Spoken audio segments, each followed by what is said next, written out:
Buen día, yo soy Brandon y junto con mi compañero Daniel les vamos a hablar sobre la morfogénesis del sistema nervioso, cómo se forma el cerebro.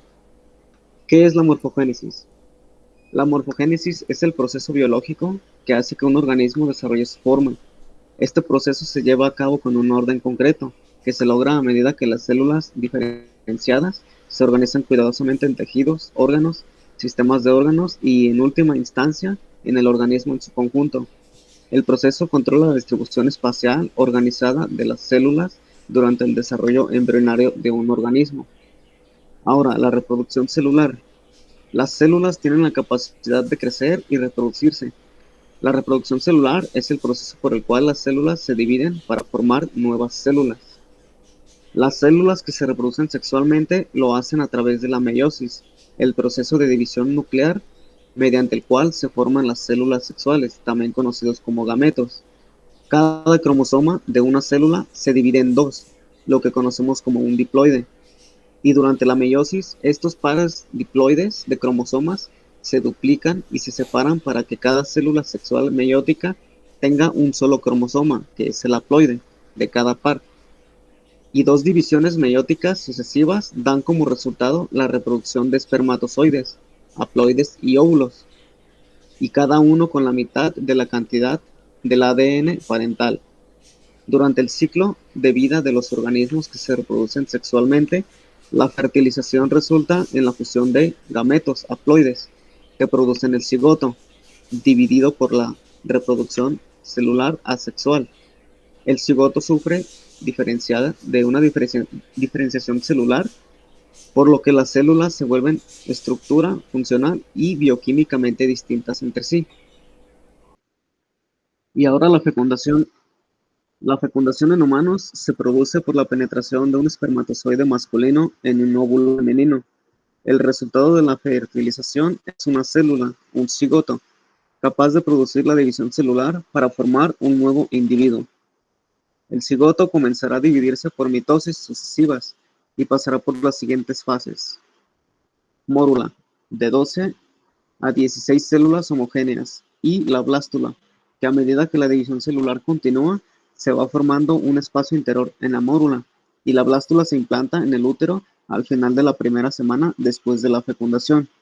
En ese momento, el embrión es un disco constituido por dos capas de células, una superior, que es el epiblasto, y una inferior, que es el hipoblasto. En la tercera semana comienza la fase de gastrulación, que se inicia por la formación en el epiblasto de la línea primitiva. La línea primitiva es una pequeña invaginación del epiblasto producida por la migración de células de esta capa hacia una posición intermedia entre el epiblasto y el hipoblasto.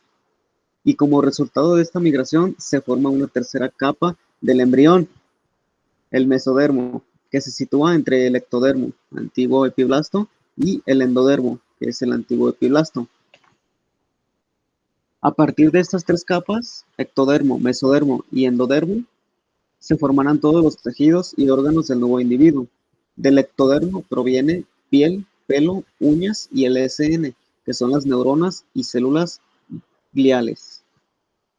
Del endodermo provienen órganos viscerales, como el aparato digestivo y respiratorio. Y del mesodermo provienen músculos y huesos. También contribuye a la formación del ESN. A continuación, mi compañero Dani les hablará sobre la formación del tubo neural. Formación del tubo neural.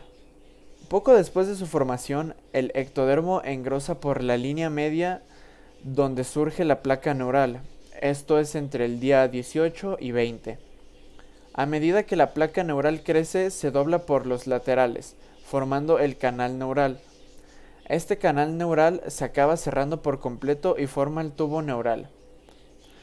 Alrededor del día 23 de vida embrionaria, el tubo neural está prácticamente cerrado, excepto en los extremos, donde encontramos el neuroporo rostral y el caudal. Si el cierre de estos neuroporos no se hace correctamente, se producen una gran variedad de malformaciones congénitas. Por ejemplo, Cuando el error tiene lugar en el cierre del neuroporo caudal, se producen malformaciones en el ámbito de la médula espinal, como la espina bífida. Si el error se produce en el neuroporo rostral, se producen malformaciones en el encéfalo y el cráneo, que queda escindido. Una parte de las células embrionarias queda fuera del tubo neural cuando se cierra y forman las crestas neurales. De estas crestas neurales se derivan del SNA, las neuronas sensoriales del SNP, la glía del SNP y las meninges. Es decir, de las crestas neurales derivan las neuronas que tienen su cuerpo celular fuera del SNC, en los ganglios periféricos. En este periodo del desarrollo, el tubo neural está formado por una capa de tejido llamada neuroepitelio, que tiene una estructura característica. El neuroepitelio está formado por células germinales que se distribuyen entre la zona ventricular y la marginal. Esta distribución da al neuroepitelio una apariencia pseudoestratificada, que da la impresión de estar formada por capas. Cuando se cierra el tubo neural, las células del neuroepitelio se empiezan a dividir por mitosis, y las células que han terminado su periodo mitótico en la zona ventricular se sitúan entre esta y la marginal y configuran la zona intermedia. La parte anterior del tubo formará el encéfalo y el resto formará la médula espinal. La cavidad del tubo neural dará lugar al sistema ventricular del SNC. Al final de la cuarta semana, en el tubo neural se distinguen 3 vesículas en la región cefálica: el prosencéfalo, el mesencéfalo y el romboencéfalo, y región caudal del tubo neural. En la quinta semana es posible distinguir 5 vesículas cerebrales. El prosencéfalo se divide en 2 vesículas, el telencéfalo y el diencéfalo. El romboencéfalo también se divide en 2 vesículas, el metencéfalo y el mielencéfalo. La vesícula mesencefálica no se divide. A partir de la quinta semana en el tubo neural se distinguen 5 vesículas en la región cefálica: el telencéfalo, dielencéfalo, mesencéfalo, metencéfalo y mielencéfalo. Y por último, la prolongación caudal del tubo neural.